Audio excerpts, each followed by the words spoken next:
G'day everybody, welcome back to another video on the channel.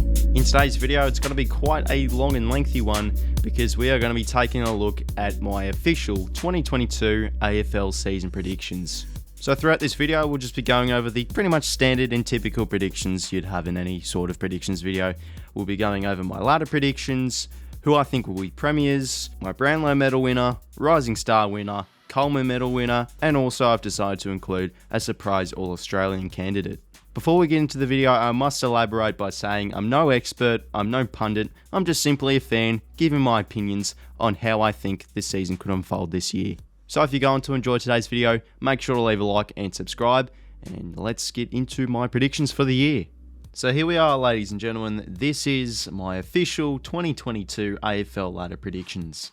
Of course, there is some bold decisions and questionable decisions, but this is what a ladder prediction should be, full of the unusual. And so might I say again, I'm no expert, I'm just simply a fan giving my opinion. So make sure to comment below and say what you think, because I'm always up for a chat in the comments. But anyways, let's kick it off with the ladder predictions. I'll just go from 18th to 1st, giving a reason of why I chose that team in the specific position. And we start off at 18th with Hawthorn. I believe they will be the Wooden Spooners. It's hard to pick a wooden spooner because these bottom 4, bottom 5 kind of teams look promising, but hey, someone's got to finish 18th, and I believe it will be the Hawks. Solely the fact is they've got a young side, they've got a promising side, don't get me wrong, but it's just a new coach of Sam Mitchell heading into, very, obviously his old side, but a whole new head coaching role. It's going to be big shoes to fill over Clarko's long spell at the club. At 17th, I've gone for Adelaide, a team that I did have as a Wooden Spooners in my early predictions, but decided to move them up one spot. The reason why I did that is because they signed Melbourne Demons fitness coach Darren Burgess. He's arguably one of the best fitness coaches in the world. He's been with Arsenal and Liverpool in the Premier League soccer in England.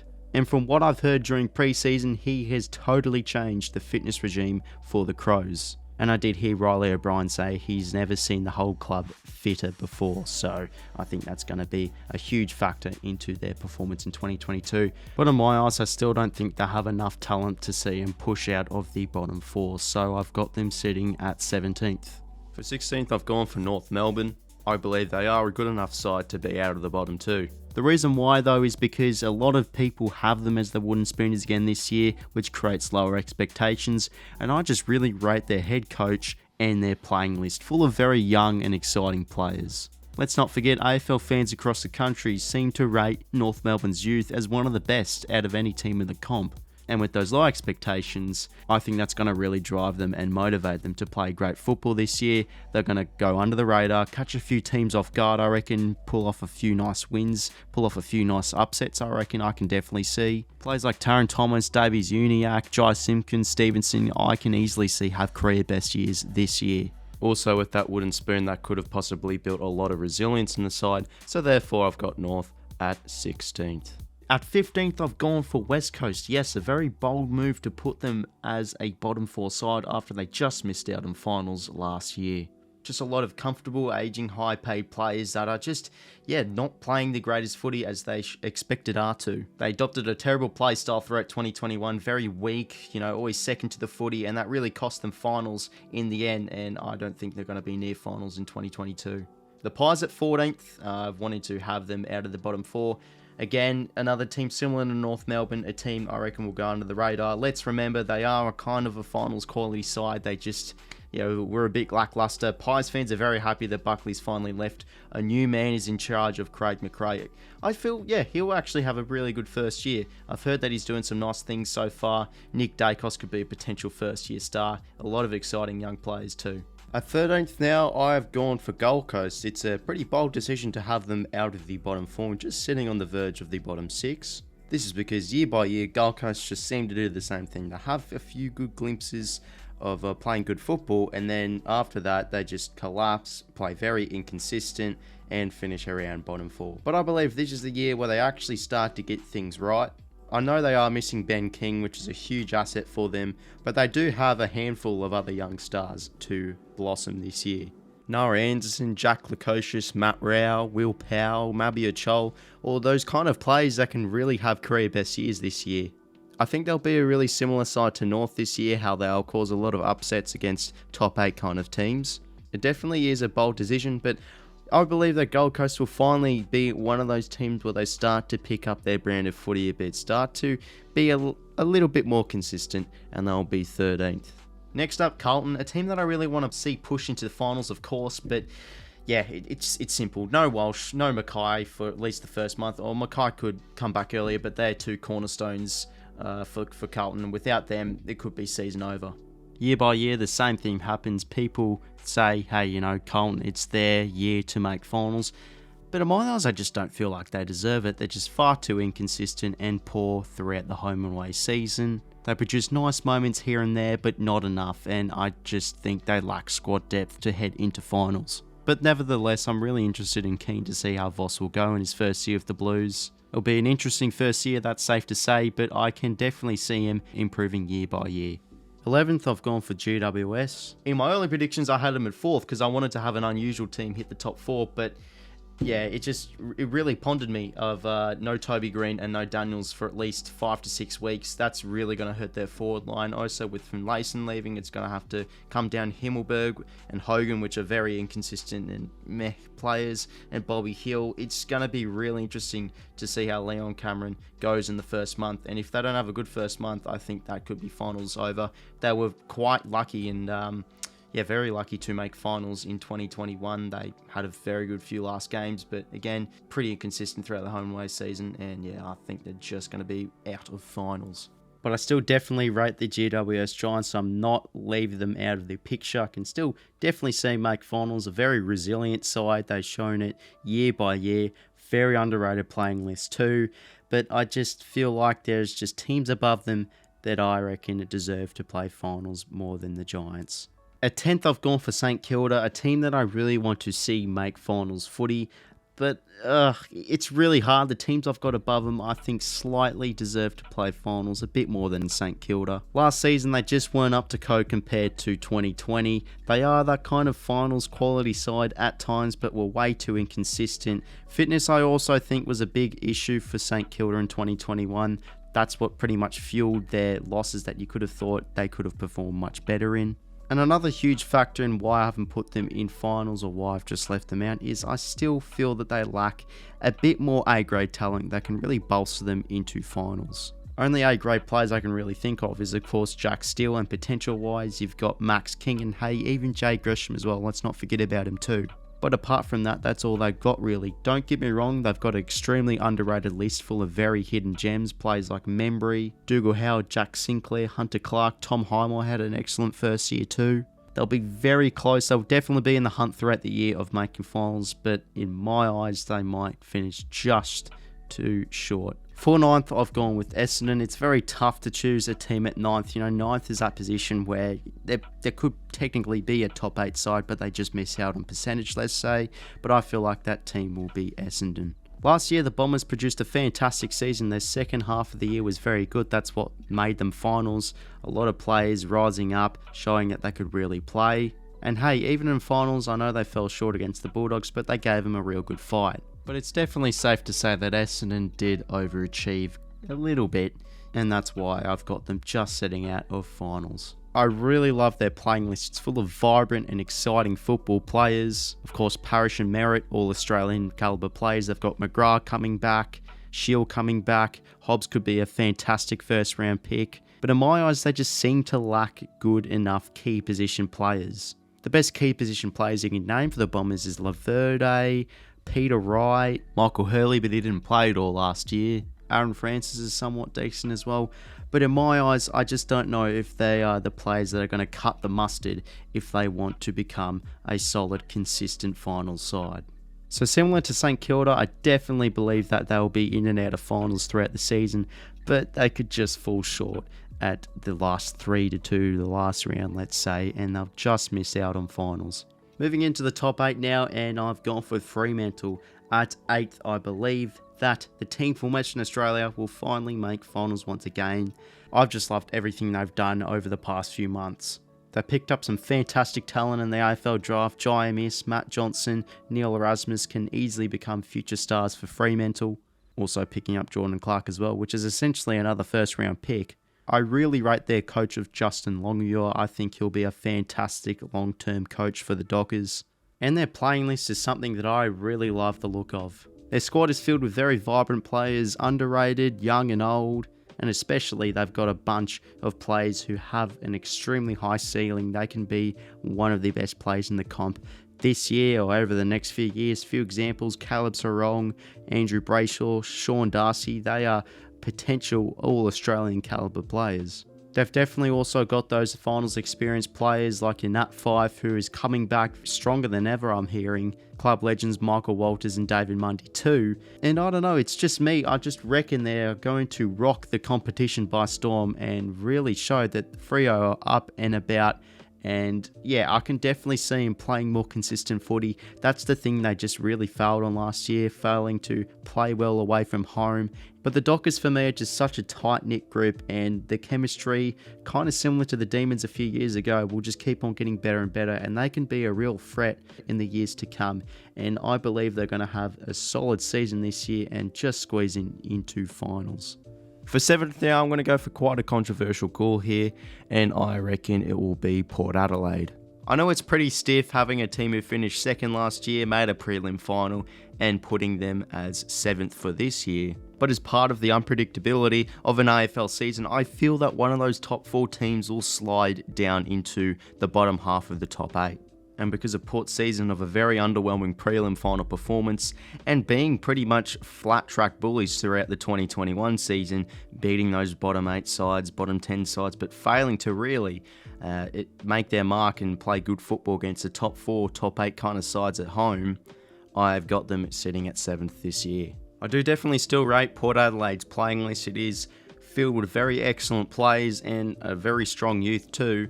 But if they just continue failing to beat those top 4, top 6 kind of sides at home, at their fortress, I just see them playing a bit less of quality footy throughout the home and away season. And yeah, I've got them at 7th. At 6th place, I'm going to go for the Tigers. I believe that last year for them was a bit of an off season. I know people have them completely off their boards for finals, but I don't know, man. I reckon they're going to bounce back into finals for 2022.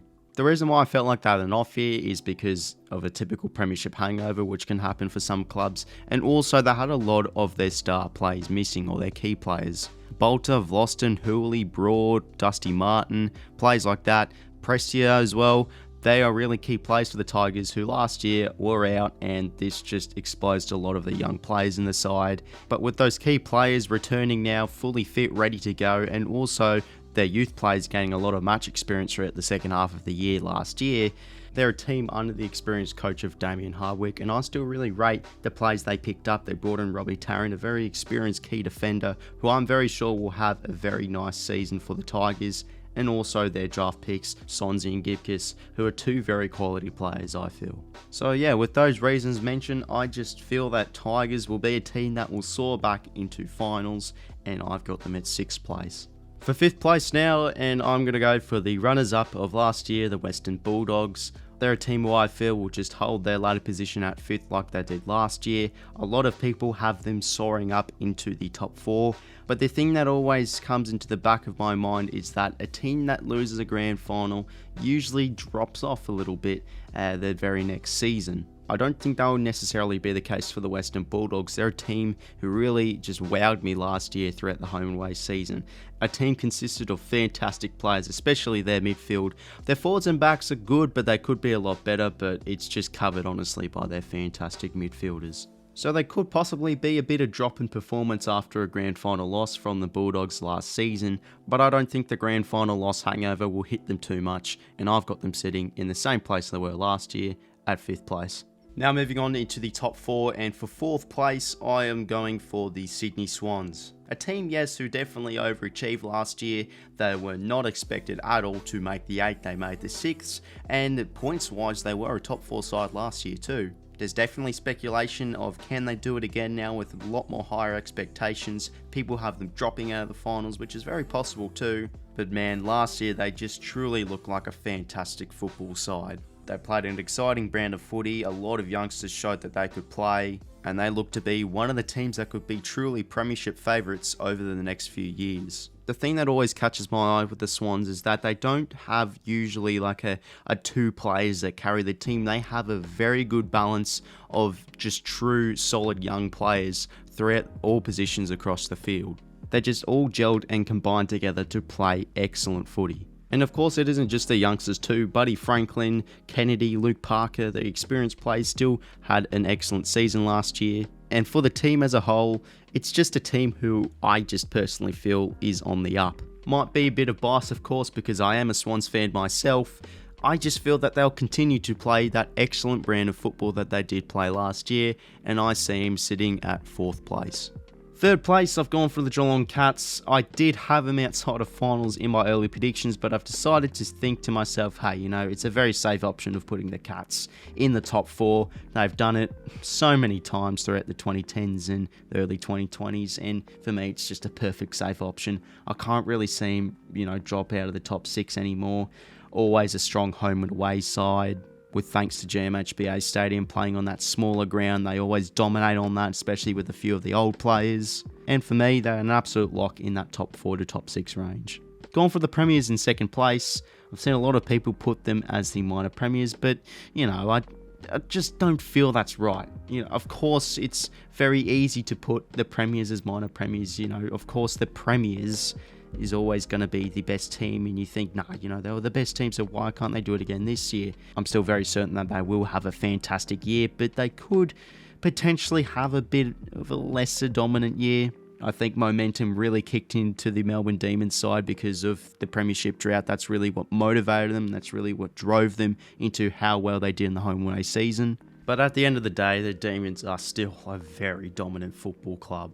A-grade players all across the field for the Demons, and I believe that they are, yes, a genuine crack for the back-to-back premiers this year, and I've got them sitting at 2nd place. And for the minor premiers of 2022, I believe it will be the Brisbane Lions. The last few seasons they've put together excellent home and away season performances, but just always, fall short in those finals games. But with a few factors of adding in those losses and also their excellent playing list, I think they've got truly one of the best in the AFL.